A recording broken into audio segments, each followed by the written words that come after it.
伊朗可能会走进近美的方向，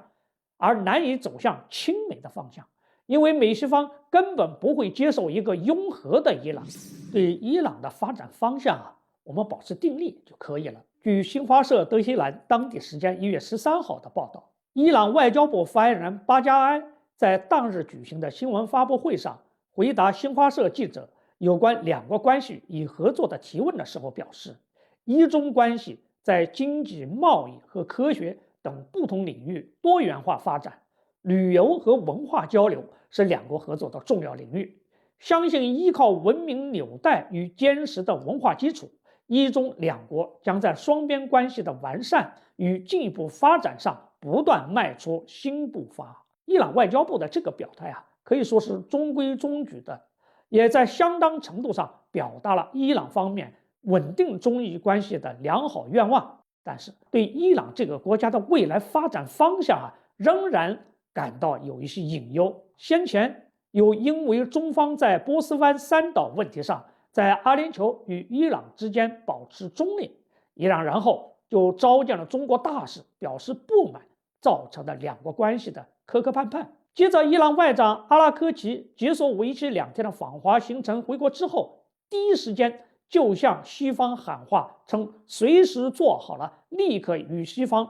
重启核谈判的准备。然后又出现了伊朗方面聚焦石油储存费，敦促我方交回滞留在大陆长达6年的25000吨石油的事情。这一切似乎都在显示，伊朗佩兹希奇扬总统准备以局部牺牲中伊关系的代价来换取西方对他的接受。对于伊朗来说咱们可以有部分理解的是，他当前的局势异常严峻。随着哈马斯被清场，真主党武装被打残，叙利亚政权被更迭，伊朗多年苦心经营的抵抗之湖面临崩溃的边缘。而在伊朗国内，里亚尔贬值，生活物资严重匮乏，亲美势力不断渗透，这些内外的不利因素都让伊朗当局感到危机四伏。照理说在这种状况下，伊朗方面如果同中方深化互利合作，加强在联合国、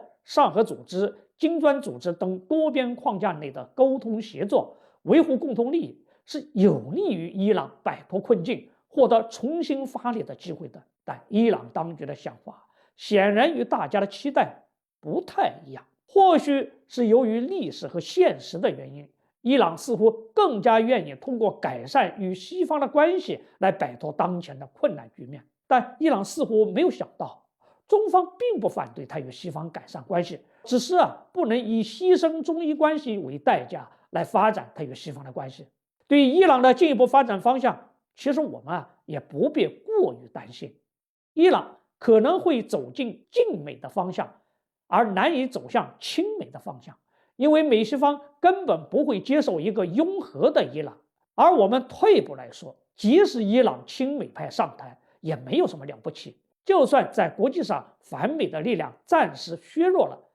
以后还很难说呢。所以对于这样摇摆不定的国家，我们之前承诺的投资的4000亿，恐怕这个钱袋子还是要先勒紧一点，免得一不小心打了水漂。中伊关系还是走一步看一步为好。这个话题就聊到这儿，欢迎大家继续关注黄宇飞评论，下一期再见。